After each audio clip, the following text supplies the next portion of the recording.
Assalamualaikum warahmatullahi wabarakatuh. Alhamdulillahirrabbilalamin. Asyhadu an la ilaha illallah wa asyhadu anna Muhammadar Rasulullah. Raditu billahi rabba wa bil islami dina wa bi Muhammadin nabiyya wa rasula. Rabbi shrah li sadri wa yassir li amri wahlul 'uqdatam min lisani yafqahu qawli. Senang berjumpa dengan Anda semua. Ya, semoga Anda tetap dalam keadaan sehat serta keluarganya juga dalam keadaan sejahtera, tetap bersemangat ya dan di dalam melaksanakan tugas kita masing-masing. Kesempatan ini kita lanjutkan pembahasan kita tentang proses pembuatan pelet. Nah, bagaimana proses pembuatan pelet itu? Ada dua cara yang dapat ditempuh dalam pembuatan pakan berbentuk pelet ini, yaitu secara manual ataupun dengan menggunakan mesin atau feed mill ya. Jadi bisa kita lakukan secara manual, tapi ingat bahwa kita mengarah ke penggunaan atau pembuatan pelet ini dengan mesin. Tetapi tidak menutup kemungkinan di dalam pembahasan kalau Anda pengen nanti di daerah masing-masing membuat suatu pakan ternak atau sudah diformulasikan, kemudian mau dijadikan pelet, itu bisa juga secara manual kita lakukan ya. Kalau menggunakan mesin biasanya ada kaitannya dengan industri ya, dengan industri pembuatan pakan ternak dan butuh modal yang cukup besar karena proses pengolahan pelet sekarang itu sudah sangat canggih ya. Dalam artian mesinnya itu luar biasa, sangat modern sekali ya. Itu yang ke depan nanti mau tidak mau kita industri di bidang peternakan itu harus mengarah ke sana, tidak bisa kita mundur.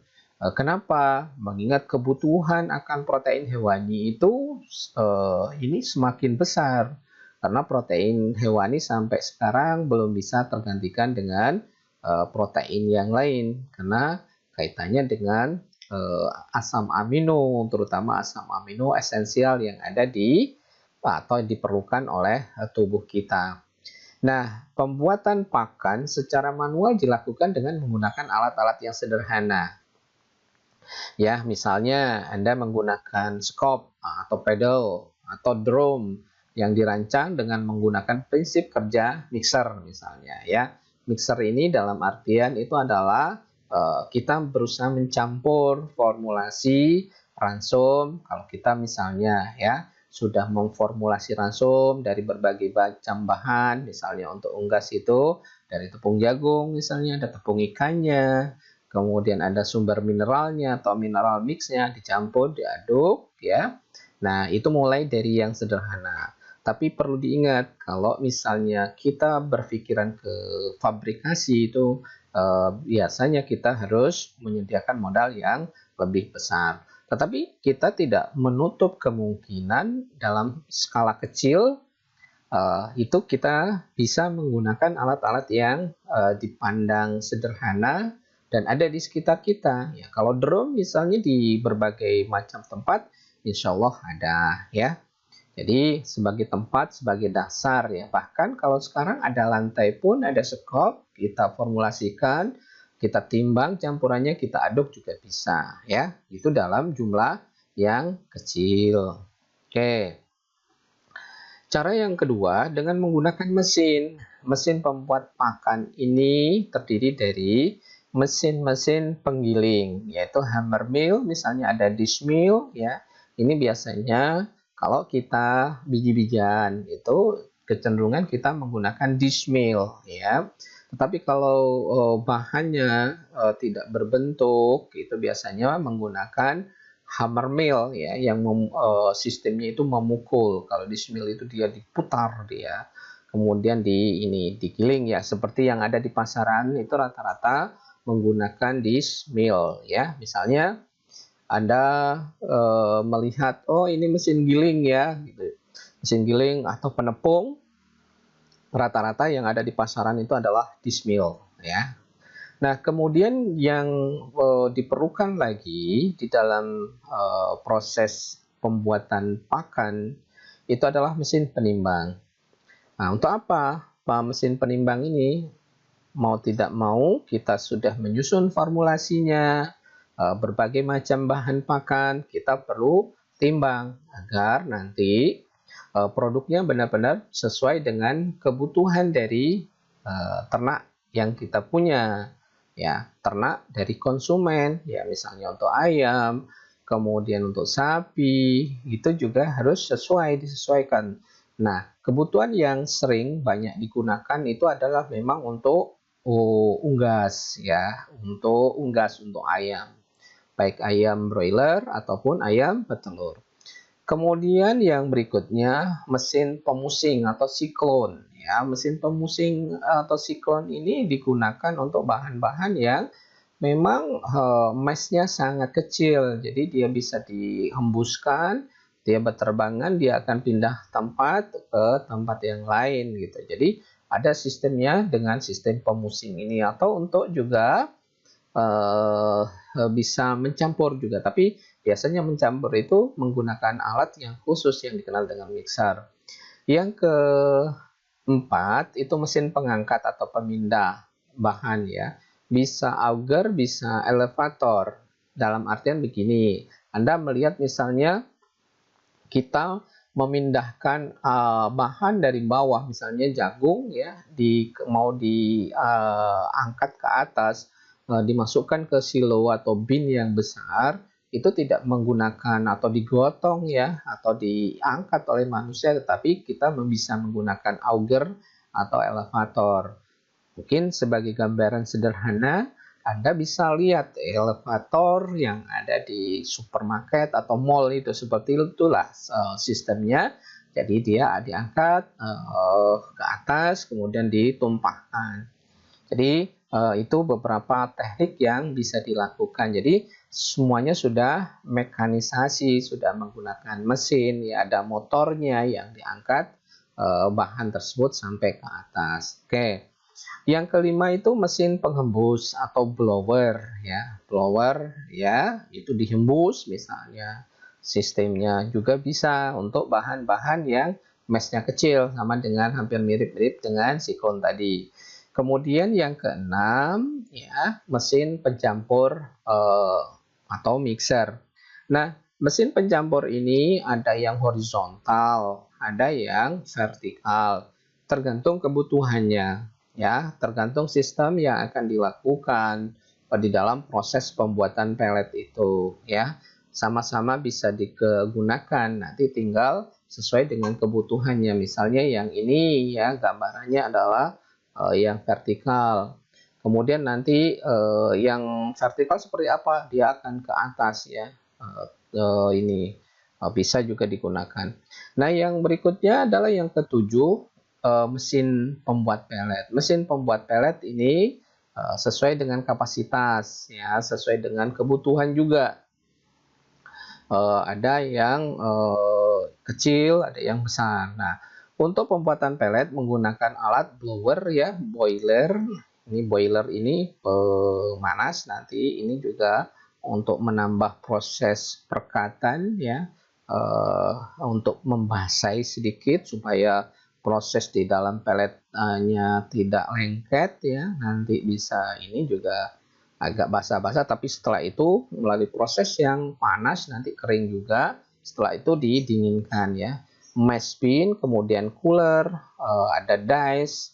Die ini adalah cetakan, ya, yang digunakan untuk pelet. Kemudian screw conveyor untuk mengangkat nanti seperti screw, mengangkat ke atas. Kemudian ada mixer, ada vibrator. Vibrator ini untuk menyaring biasanya. Mungkin ada bahan-bahan yang tidak kita perlukan, yang tidak sengaja tercampur.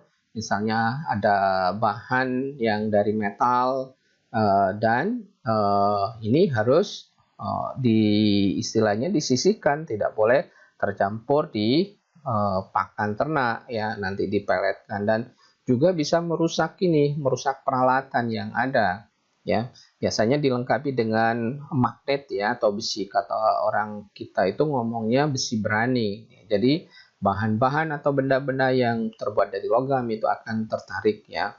dan transporter tentunya untuk memindahkan dari tempat yang satu ke tempat yang lain.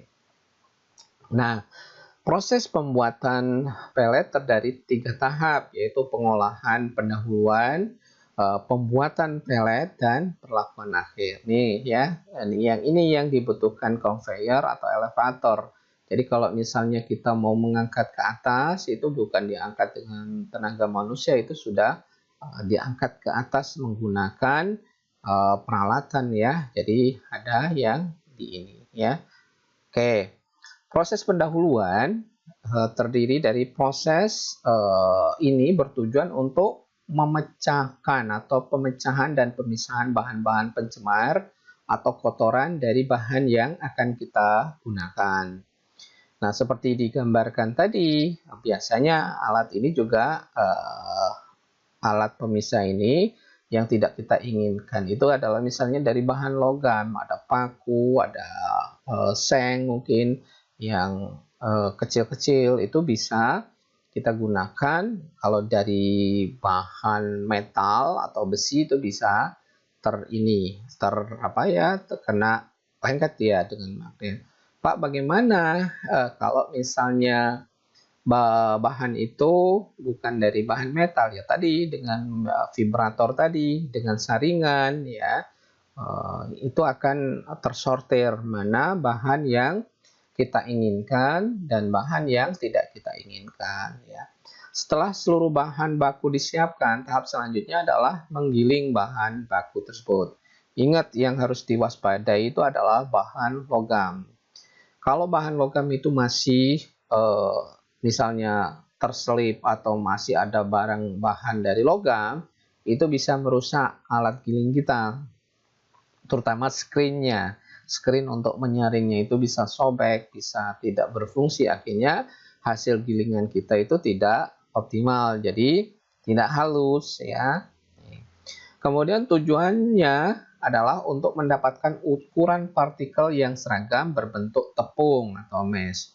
Jadi dasar pembuatan pelet itu, terutama di dalam proses pencampuran, itu bahan diupayakan yang homogen ya, sama bentuknya, sehingga mudah di dalam proses pencampuran nanti di dalam mixernya. Bisa Anda bayangkan kalau Anda atau kita mencampur bahan yang bentuknya tidak sama atau ukurannya tidak sama, itu akan mengalami kesulitan ya. Oleh karena itu tujuan pertama proses penggilingan itu adalah untuk menyamakan bentuk ya, dalam bentuk mesh atau tepung.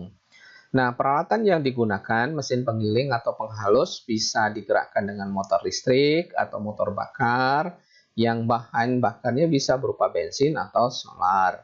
Alat ini dikenal dengan nama dish mill dan hammer mill ya, bisa dalam bentuk dish mill atau hammer mill. Nah, yang di pasaran yang sering Anda lihat penepung itu rata-rata itu adalah dish mill ya.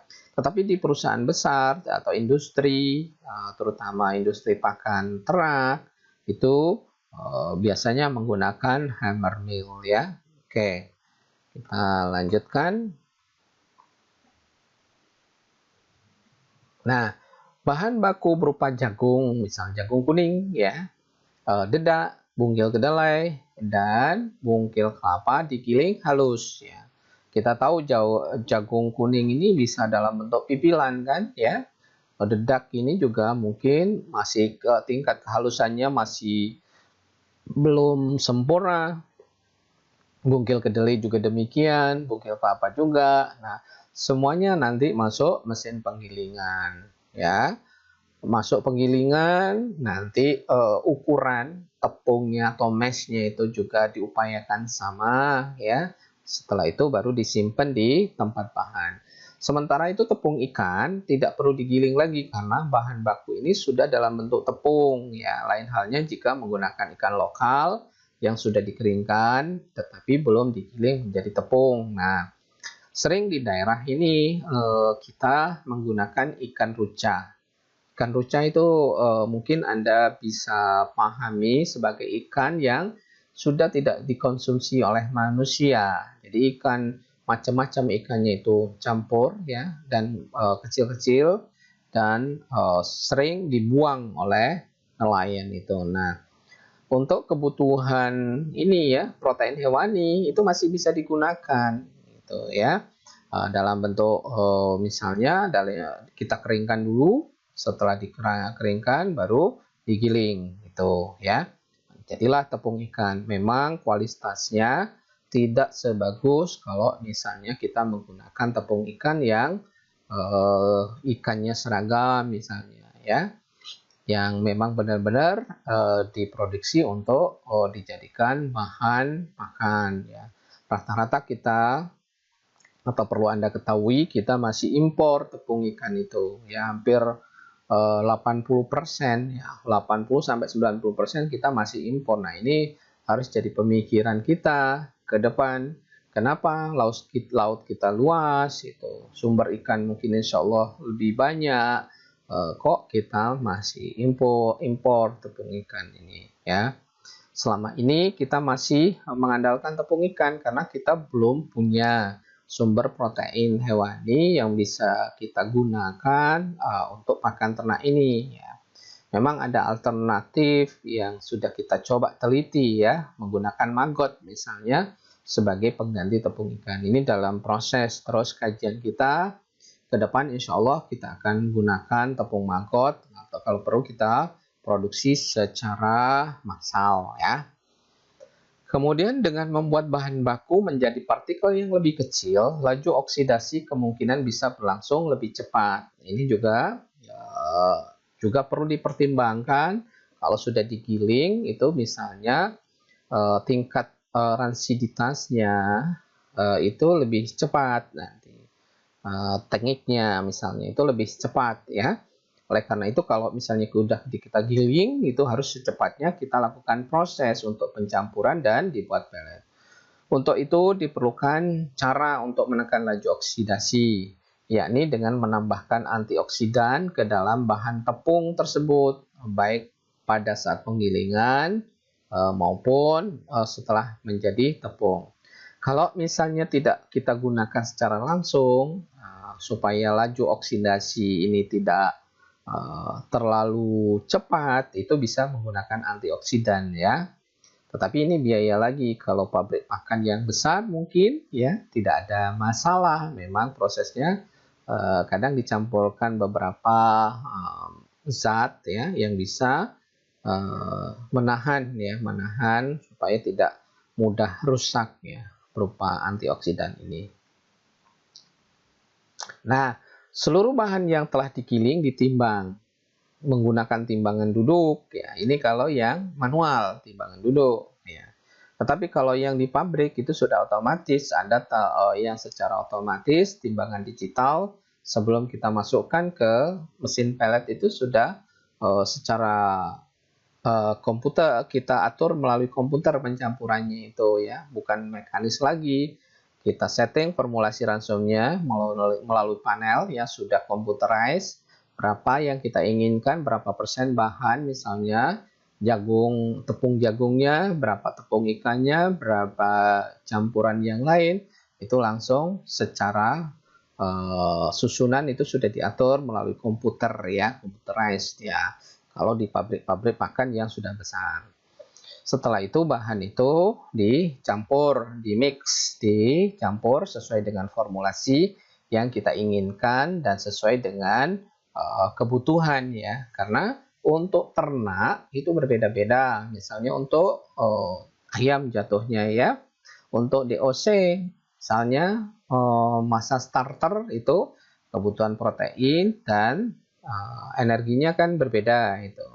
Kemudian untuk fase grower, fase pertumbuhan, juga kebutuhan protein, energinya juga berbeda. Nah, fase finisher, misalnya siap panen kita, itu juga kebutuhannya berbeda. Nah, ini yang harus disusun di formulasi sebelum masuk ke mixer. Dan itu sudah disusun duluan. Kemudian pencampuran bisa menggunakan berbagai macam mesin pengaduk mixer ya, mulai yang vertikal, tipe yang horizontal, drum mixer yang sederhana yang sering digunakan oleh UKM ya, oleh kelompok ternak juga bisa digunakan dan digunakan untuk mengaduk. Misalnya kita bisa menggunakan contoh yang sederhana, itu kita menggunakan mesin pengaduk beton misalnya. Kalau orang membangun itu kan ada suka mesin pengaduk beton, itu kalau terpaksa tidak ada di sekitar kita bisa digunakan ya, atau mesin beton molen gitu ya, itu juga bisa. Secara prinsip kan itu adalah bagaimana kita mencampur itu secara maksimal atau optimal supaya bahan tersebut menjadi homogen. Yang kita tahu bahwa mesin untuk pengaduk mixer molen atau beton itu dalam keadaan basah, tetapi kita itu mengaduk dalam keadaan kering biasanya ya, tidak terlalu basah ya. Kemudian pencampuran bahan-bahan baku pakan bisa juga digunakan secara manual menggunakan cangkul atau sekop dan beralaskan papan. Ini yang tradisional, mungkin yang usaha sendiri misalnya. Dalam skala kecil masih bisa, tapi kalau misalnya skala besar sudah tidak mungkin kita lakukan seperti ini. Terlalu tidak efisien, membutuhkan terlalu banyak tenaga kerja. Ya, misalnya cukup kita menyediakan kalau tidak ada mixer yang secara khusus kita gunakan ya di tempat Anda bisa menggunakan mesin molen tersebut ya untuk pengaduk pasir atau adukan pasir dan semen itu. Nah, untuk bahan baku dengan jumlah sedikit terlebih dahulu dilakukan premixing atau pencampuran awal. Ya.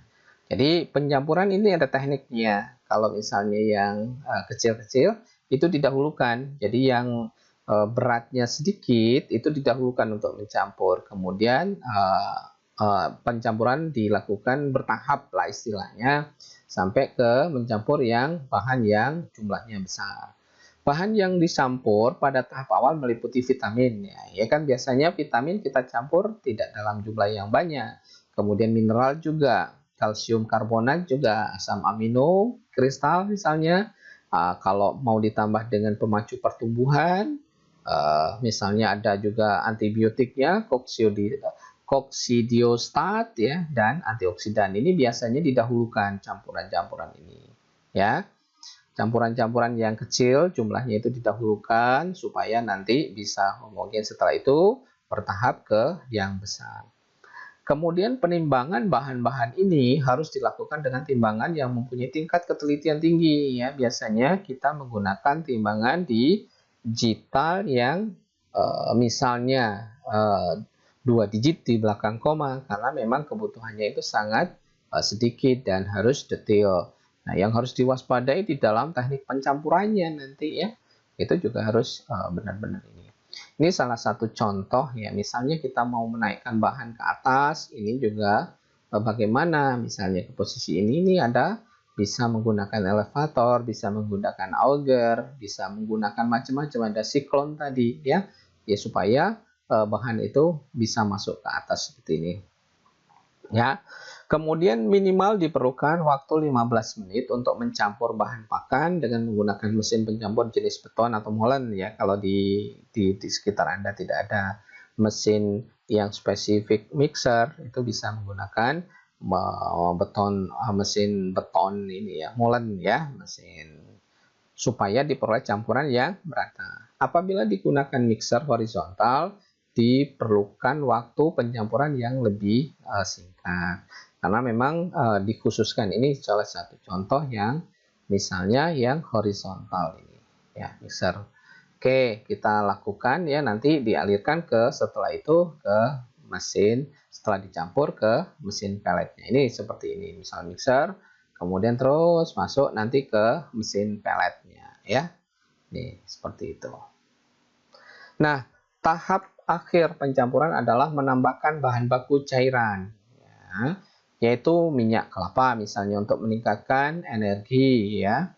Dengan menggunakan sprayer, tidak bisa dicampur seperti itu, tidak akan merata dia. Jadi digunakan sprayer atau penyemprot sambil terus dilakukan pengadukan ya. Jadi kalau misalnya mencampur dalam bentuk cairan itu usahakan di dalam bentuk sprayer tadi, spray gitu ya. ya di saat kita mengaduk itu sambil disemprotkan. Jika dalam formula pakan diperlukan bahan baku cair, sebaiknya alat yang digunakan berupa alat yang standar ya. Boleh misalnya molen tadi, mesin molen ya. Mesin molen ini umumnya mempunyai dua kapasitas volume. Ini berbeda halnya dengan mixer jenis lain yang mempunyai kapasitas beragam hingga 1000 kg misalnya campuran pakan setiap kali pengadukan. Ya tergantung. Kalau di pabrik pakan yang besar skala-skala industri itu sudah tidak pakai mesin molen. Memang mereka menggunakan mesin yang standar mixer ya, cepat prosesnya, baik yang vertikal ataupun yang horizontal ya. Itu beberapa yang ini adalah salah satu contoh misalnya. Memang pabriknya itu sangat canggih, sangat kalau dilihat itu sangat rumit, tapi memang kapasitas produksinya sangat besar ya. Kemudian pembuatan peletnya ya. Kita masuk ke pembuatan pelet ya. Pembuatan pelet terdiri dari proses pencetakan, pendinginan dan pengeringan. Perlakuan akhir terdiri dari proses sortasi, pengepakan dan penggudangan. Setelah dicampur ya, kemudian dilakukan cetak ya dengan melalui dice ya, nanti di mesin cetaknya itu maka keluarlah pelet yang kita inginkan. Nah, setelah keluar itu ada proses pendinginan dan pengeringan karena melalui proses mekanis tadi, melalui cetakan itu menimbulkan panas ya. Setelah panas itu perlu didinginkan dulu ya. Setelah itu baru proses pengeringan ya. Biasanya langsung kalau mesin-mesin yang canggih sekarang ya, yang sekarang ini tinggal proses pendinginan saja karena di dalam proses pembuatan pelet itu sudah keluar panas ya. Jadi proses gelatinisasi seperti yang dijelaskan kemarin, dia seolah-olah kandungan bahan itu menjadi semacam alat perekat juga. Dan begitu keluar itu dihasilkan pelet yang cukup keras. Proses penting dalam pembuatan pelet adalah pencampuran atau mixing, pengaliran uap atau conditioning, pencetakan atau extruding, dan pendinginan atau cooling. Ya, jadi proses mixing, kemudian conditioning dan pencetakan, extruding dan pendinginan atau cooling. Ya, itu beberapa hal. Kemudian proses conditioning adalah proses pemanasan dengan uap air pada bahan yang ditujukan untuk gelatinisasi agar terjadi proses perekatan antar partikel bahan penyusun sehingga penampakan pelet menjadi kompak ya, menjadi keras ya, durasinya yang mantap dan tekstur dan kekerasannya juga bagus. Itu dengan alat-alat yang ini seperti sekarang udah sangat canggih sekali.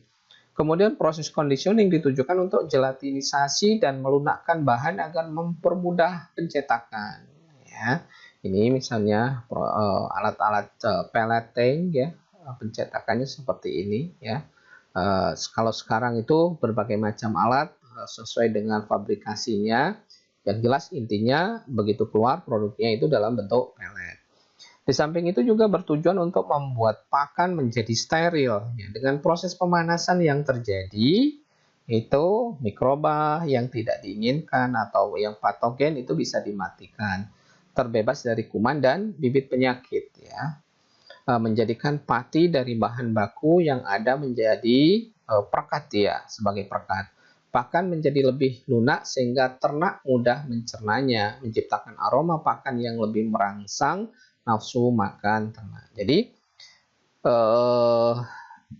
pelet itu menjadi keras, tetapi begitu dikonsumsi dia akan mudah terurai. Nih, yang itulah yang kita inginkan di dalam pelet tersebut. Jadi kalau misalnya sebelum dimakan maunya kualitas pelet yang bagus itu adalah keras, tidak mudah pecah, ya tidak mudah menjadi bubuk. Itu adalah salah satu indikasi kita menilai pelet apakah bagus enggak. Ya, jadi remah tidak ya.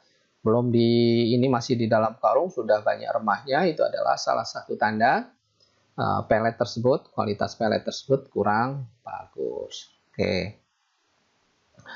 Nah, proses conditioning dilakukan dengan bantuan steam boiler yang uapnya diarahkan ke dalam campuran pakan atau di steam ya, bisa juga di steam. Panas itu bisa dilakukan ya, sumbernya bisa dari steam, bisa dari proses pemeletan itu. Apabila penguapan dilakukan dengan mixer jenis Molen tadi, proses penguapan dilakukan sambil mengaduk campuran pakan tersebut. Penguapan tidak boleh dilakukan di atas suhu yang diizinkan, yaitu sekitar 80 derajat Celcius ya, supaya tidak terjadi proses browning namanya. Jadi dia akan terbakar dan dia banyak protein yang rusak, itu kita tidak inginkan. Pengukusan dengan suhu terlalu tinggi dalam waktu yang lama akan merusak atau setidaknya mengurangi kandungan beberapa nutrisi ya, terutama kandungan nutrien yang mudah rusak, misalnya vitamin dan asam amino atau protein ya, itu mudah rusak. Jadi diharapkan jangan terlalu panas sehingga semua vitamin dan asam amino itu masih bisa kita pertahankan. Dalam proses pembuat pakan ayam ras atau ayam broiler pedaging, penguapan tidak mutlak diperlukan. Kemudian, selama proses conditioning terjadi penurunan kandungan bahan kering sampai 20% akibat peningkatan kadar air, bahan, dan menguapnya sebagian bahan organik. Proses conditioning akan optimal bila kadar air bahan sekitar 15 sampai 18%. Itu ya. Ini salah satu mesin pellet yang sederhana seperti ini ya. Ada yang portable juga sekarang sudah ada. Kemudian sistem kerja mesin pencetak sederhana adalah dengan mendorong bahan campuran pakan di dalam sebuah tabung besi atau baja yang menggunakan ulir screw ya, menuju cetakan atau die berupa plat yang berbentuk lingkaran dengan lubang berdiameter 2 sampai 3 mm. Sehingga pakan akan keluar dari cetakan dalam bentuk pellet ya. Jadi itu dengan screw dia didorong supaya keluar dalam bentuk pellet. Kelemahan sistem ini adalah diperlukan tambahan air sebanyak 10-20% ke dalam campuran pakan, sehingga diperlukan pengiringan setelah proses pencetakan tersebut. Nah, ini yang masih sederhana, tapi kalau yang pabrik besar itu benar-benar sudah tidak boleh, tidak ada, dia dalam bentuk kering dicampur masuk ke mesin pellet, sudah langsung begitu keluar itu panas, didinginkan langsung masuk ke karung ya. Kemudian penambahan air dimaksudkan untuk membuat campuran atau adonan pakan menjadi lunak sehingga bisa keluar dari cetakan. Jika dipaksakan tanpa penambahan air ke dalam campuran mesin akan macet. Di samping itu pellet yang keluar dari mesin pencetak biasanya kurang padat ya kalau misalnya dalam bentuk ini. Nah, berbeda dengan mesin sederhana, sistem kerja mesin yang biasa digunakan di industri pakan adalah dengan cara menekan atau menggiling bahan baku pakan dengan roda baja atau roller. Ya, sistemnya sudah roller pada yang alat yang pabrik pakan besar ya, pada cetakan dies. Pellet yang keluar dari cetakan kepadatnya sangat baik ya, karena sudah dimampatkan, dia sudah diproses, ditekan ya. Selama proses conditioning terjadi peningkatan suhu dan kadar air dalam bahan sehingga perlu dilakukan pendinginan dan pengiringan. Jadi begitu keluar dari mesin pellet itu justru panas dia, perlu didinginkan dan dikeringkan. Nah, proses pendinginan atau cooling merupakan proses penurunan temperatur pellet dengan menggunakan aliran udara biasanya, sehingga pellet itu lebih kering dan keras dia. Ya, pakai misalnya semacam kipas atau exhaust fan ya, supaya aliran udara itu disedot ya.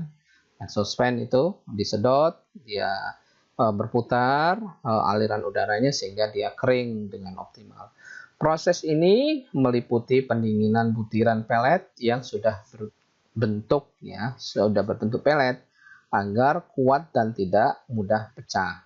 Pengeringan dan pendinginan dilakukan pada tahap ini untuk menghindarkan pellet itu dari serangan jamur selama penyimpanan. Nah, pengeringan pada intinya adalah mengeluarkan kandungan air dalam pakan menjadi kurang dari 14% sesuai dengan syarat mutu pakan ternak pada umumnya.